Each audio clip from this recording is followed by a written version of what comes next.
మేషరాశి వారికి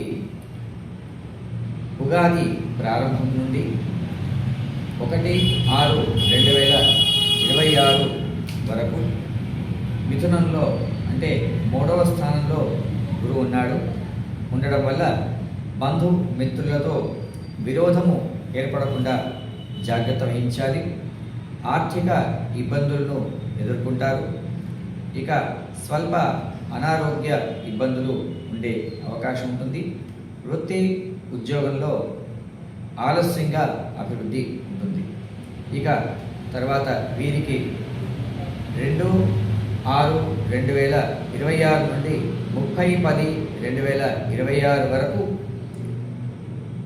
4వ స్థానంలో అంటే అర్ధాష్టమ స్థానంలో గురువు ఉన్నాడు కాబట్టి ఇది కూడా అనుకూలమైనటువంటి యొక్క స్థానము కాదు. ఆ తర్వాత 31/10/2026 నుండి సంవత్సరాంతం వరకు కూడా 5వ స్థానంలో అనుకూలంగా ఉంటుంది. ఈ సమయంలో గృహంలో మార్పును కోరుకుంటారు. అదేవిధంగా స్థానచలనం అంటే ఎవరైతే ఉద్యోగంలో ట్రాన్స్ఫర్ కొరకు కోరుకుంటున్నారో లేదా ప్రమోషన్ కొరకు కోరుకుంటున్నారో వారికి అనుకూలమైనటువంటి యొక్క సమయము. అదేవిధంగా పిల్లల యొక్క విషయంలో శుభవార్తలు వింటారు.